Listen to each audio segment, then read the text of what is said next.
আপনারা জানেন যে সারা ভারতবর্ষের দ্বিতীয় বৃহত্তম ইনকামের সোর্স হচ্ছে মুসলিমদের ওয়াকফ বোর্ড, যা সারা ভারতবর্ষে তোলপাড় চলছে। এখন সারা ভারতবর্ষের মূল ইনকামের সোর্স হচ্ছে রেল, রেলের পরে পরে হচ্ছে কি ওয়াকফ বোর্ড, মুসলিমদের সম্পত্তি, যে সম্পত্তির বর্তমান মূল্য 1.2 লক্ষ কোটি টাকা, যেটা ক্যালকুলেটর ফেল করে দিবে, এত কোটি টাকার হিসাব আনা সম্ভব নয়।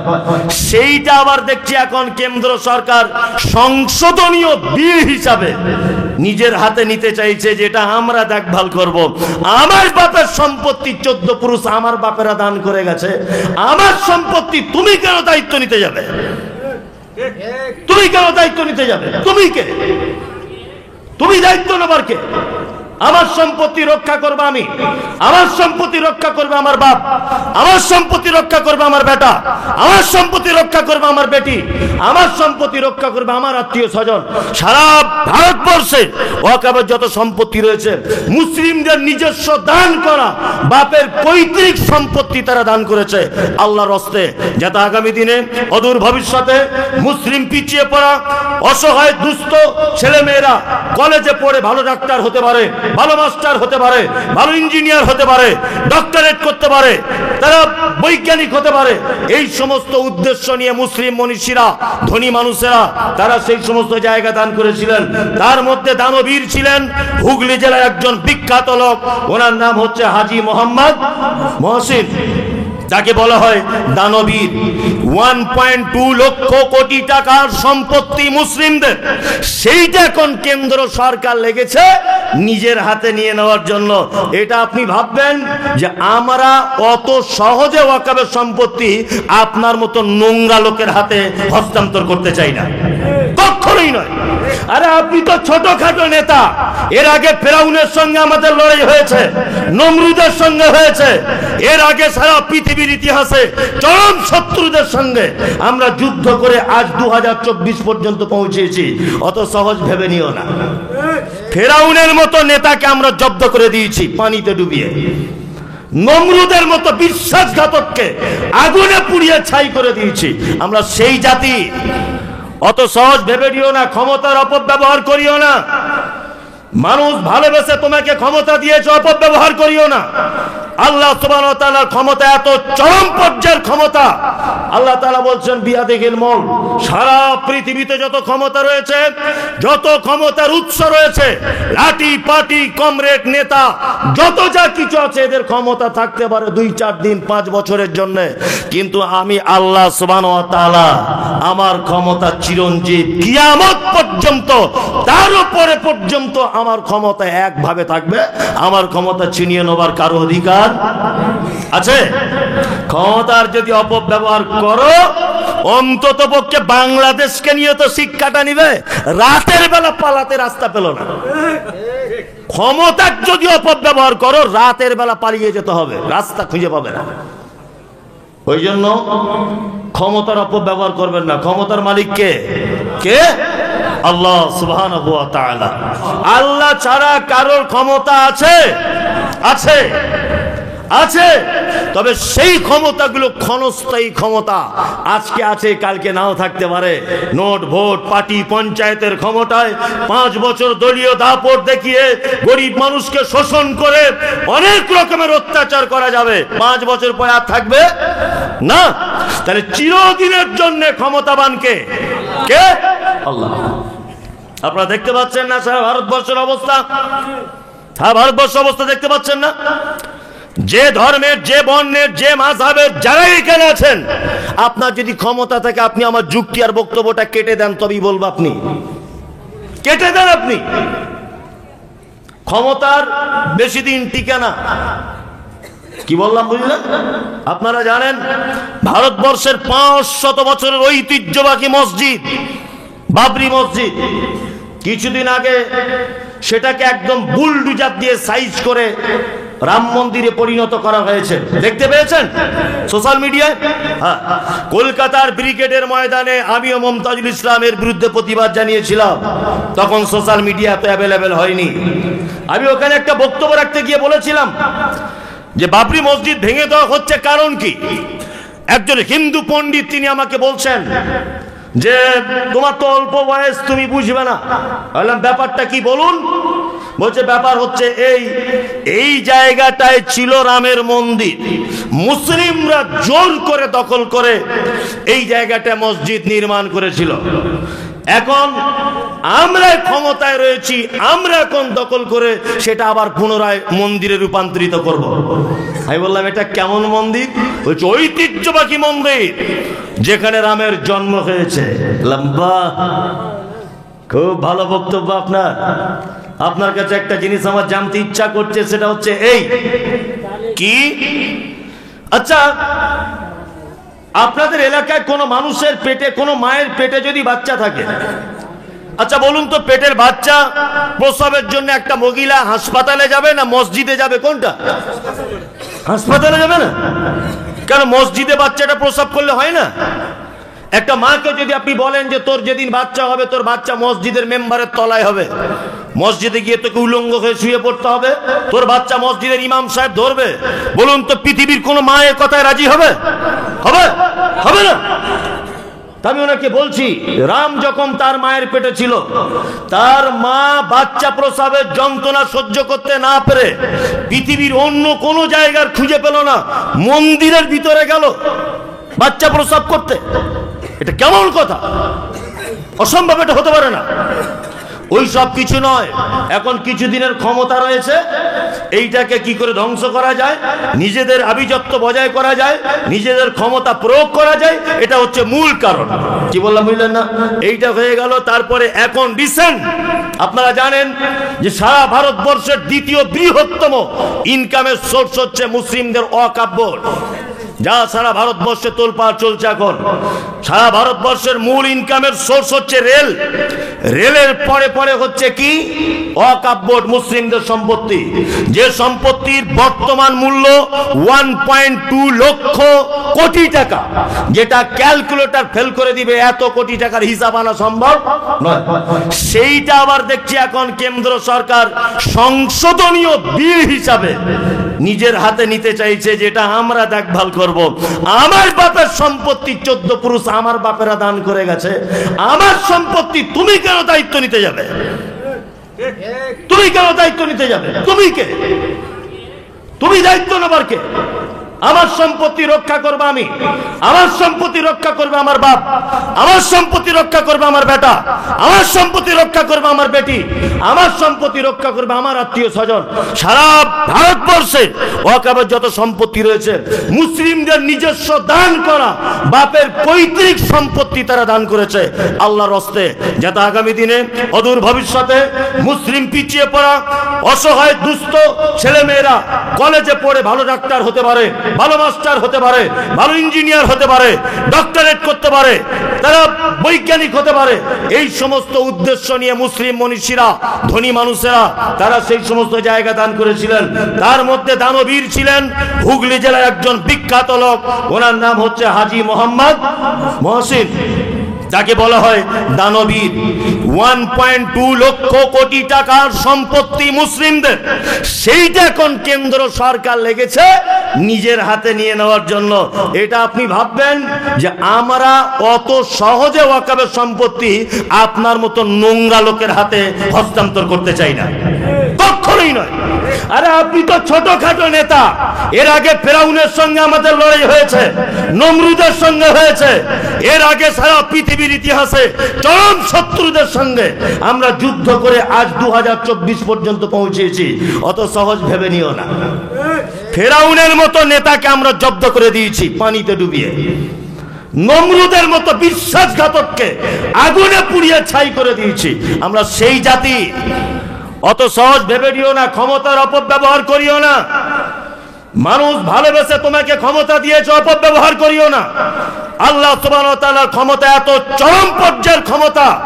আল্লাহ তাআলা বলছেন বিয়াদিহিল মুলক, সারা পৃথিবীতে যত ক্ষমতা রয়েছে, যত ক্ষমতার উৎস রয়েছে, লাঠি পাটি কমরেড নেতা যত যা কিছু আছে, এদের ক্ষমতা থাকতে পারে 2-4 দিন 5 বছরের জন্য, কিন্তু আমি আল্লাহ সুবহানাহু ওয়া তাআলা আমার ক্ষমতা চিরঞ্জীব, কিয়ামত পর্যন্ত, তার উপরে পর্যন্ত আমার ক্ষমতা একভাবে থাকবে। আমার ক্ষমতা ছিনিয়ে নেবার কারো অধিকার আছে? ক্ষমতার যদি অপব্যবহার করো, অন্তত পক্ষে বাংলাদেশকে নিয়ে তো শিক্ষাটা নিবে। রাতের বেলা পালাতে রাস্তা পেল না। ক্ষমতার যদি অপব্যবহার করো, রাতের বেলা পালিয়ে যেতে হবে, রাস্তা খুঁজে পাবে না। ওই জন্য ক্ষমতার অপব্যবহার করবেন না। ক্ষমতার মালিক কে? কে? আল্লাহ সুবহানাহু ওয়া তাআলা। কি বললাম বুঝলেন? নাম দিয়েছে সংখ্যালঘু, নাম দিয়েছে কি? সংখ্যালঘু। মুসলিম ছাড়া আর কাউকে সংখ্যালঘু বলে ডাকা হয়? হয়? হয় জানেন? জানেন না? ভারতবর্ষের প্রথম রয়েছে হিন্দু ভাইরা, ভাই বলে সম্বোধন করছি। দ্বিতীয় পর্যায়ে কারা? কারা? আমরা, তাই তো? আমাদের নিচেতেও তো অন্যান্য কাস্ট আছে, আছে না নেই? আছে। তাদেরকে সংখ্যালঘু বলা হয় না কেন? আমাদেরকে কেন শুধু সংখ্যালঘু বলা হচ্ছে? কারণ কি? কারণ আমাদের সংখ্যালঘু বলে আর অন্যগুলোকে নিজের দলে নিয়ে বলছে আমরা সবাই এক, আর মুসলিম তোমরা হলে সংখ্যালঘু। সারা পৃথিবীর মানচিত্রের একটা ইতিহাস আপনার কাছে তুলে ধরছি, সেটা হচ্ছে এই। আচ্ছা বলুন তো দেখি, আমরা যদি সংখ্যালঘু হই, আমরা যদি দলে কম হই, তাহলে এই কথাটা কেমন করে চলে? কি? আমি মমতাজুল ইসলাম, আমি আর আমার ড্রাইভার একটা গাড়িতে থাকি, দুজন। ভালো করে বুঝবেন, দুইজনে মিলে যাচ্ছি। 5 জন ছেলে রাস্তা আটকিয়েছে, আটকে আমারও মাথা ফাটিয়ে দিয়েছে, আমার ড্রাইভারেরও দিয়েছে। সকালবেলা তারা 5 জন গল্প করছে, আরে মমতাজুলকে কেউ মারতে পারেনি, আমরা 5 জন ঘুরিয়ে দিয়ে এসেছি। ভালো করে বুঝবেন। আচ্ছা বলুন তো, এরা বীরের বাচ্চা না এরা কাপুরুষ? 5 জন কাপুরুষ, কাপুরুষ। ও যেমন 5 জন ছিল, আমি যদি 5 জন থাকতাম, আর ও যদি বলতো মমতাজুলের মাথা ফাটিয়ে দিয়েছি, তাহলে ও বীর পুরুষ।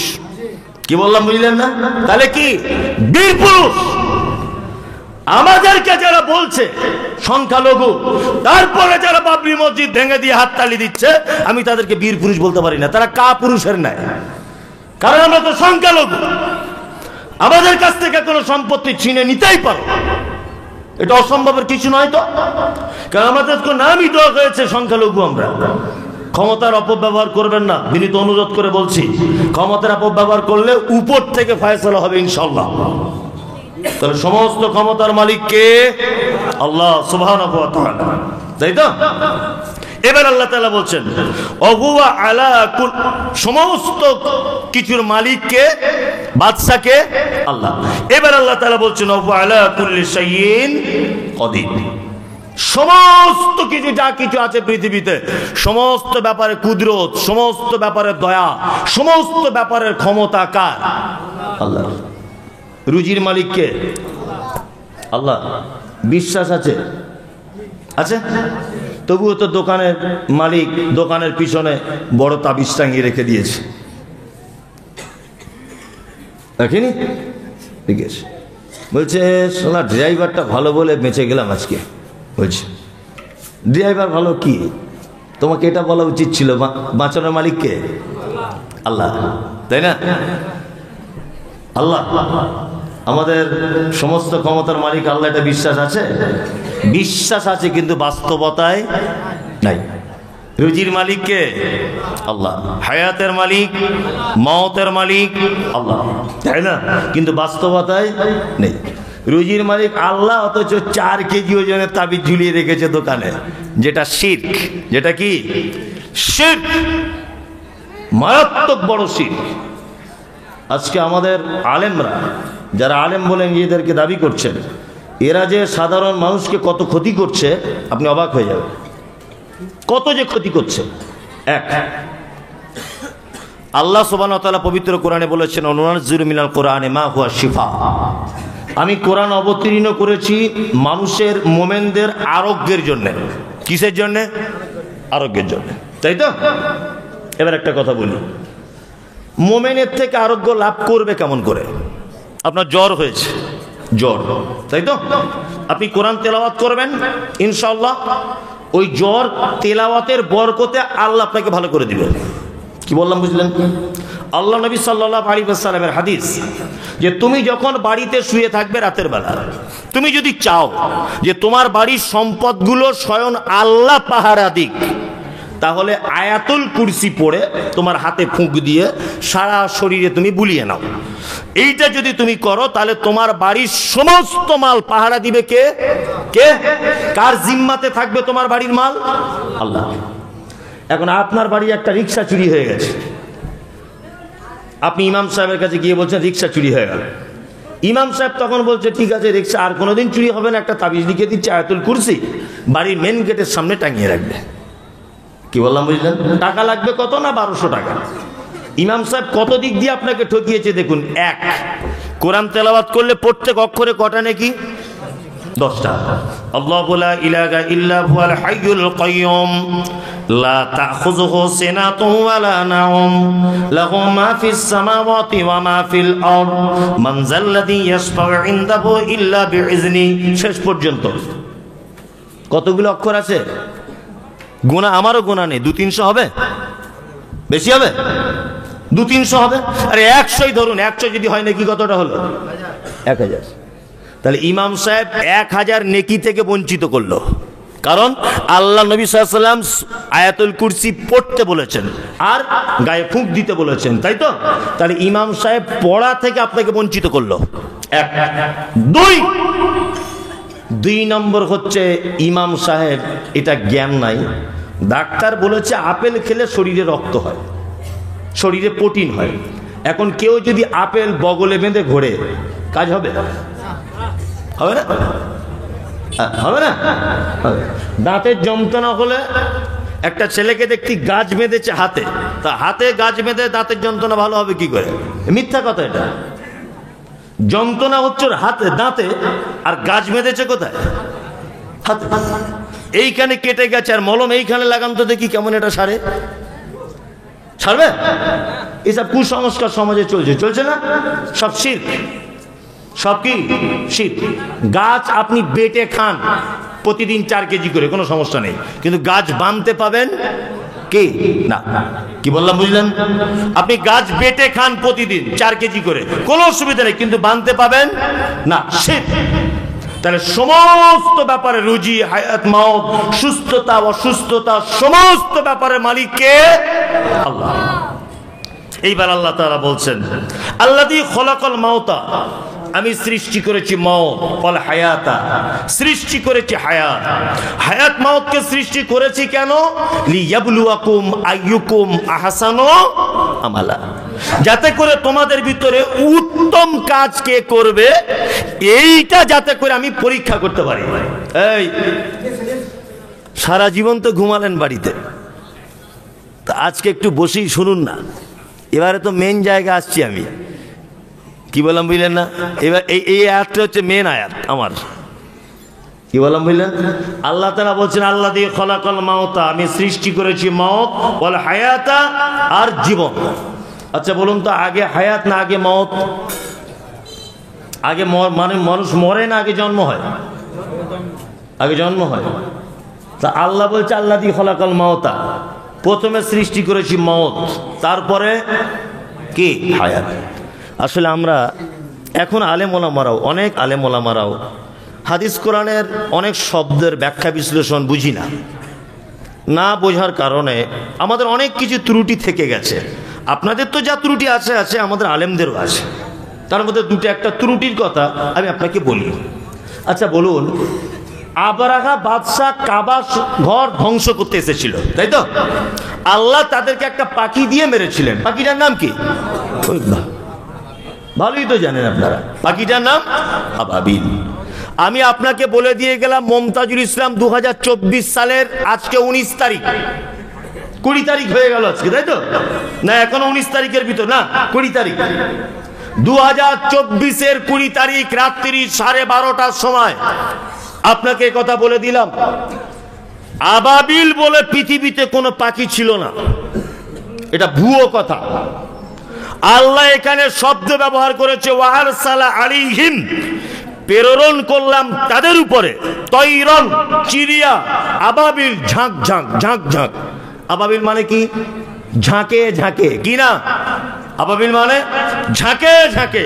কিন্তু আমরা হুজুররা, আমরা আলেমরা বক্তব্য দিয়েছি আল্লাহ আবাবিল পাখি দিয়ে আবরাকে ধ্বংস করে দিয়েছে, অথচ আবাবিল কোন পাখির নাম নয়। আবাবিল শব্দের অর্থ আল্লাহ বলছে ঝাঁকে ঝাঁকে পাখি দিয়ে তাদেরকে আমি ধ্বংস করে দিয়েছি। কি বললাম বুঝলেন? মওত শব্দের অর্থ আমরা এটা বুঝি যে একটা মানুষের চোখ বন্ধ হয়ে গেল, নিঃশ্বাস নিতে পারবে না, তার কোনো সেন্স থাকবে না, এইটা দুকপুক দুকপুক করবে না, তার মানে ও মরে গেছে, এটাই তো মওত না।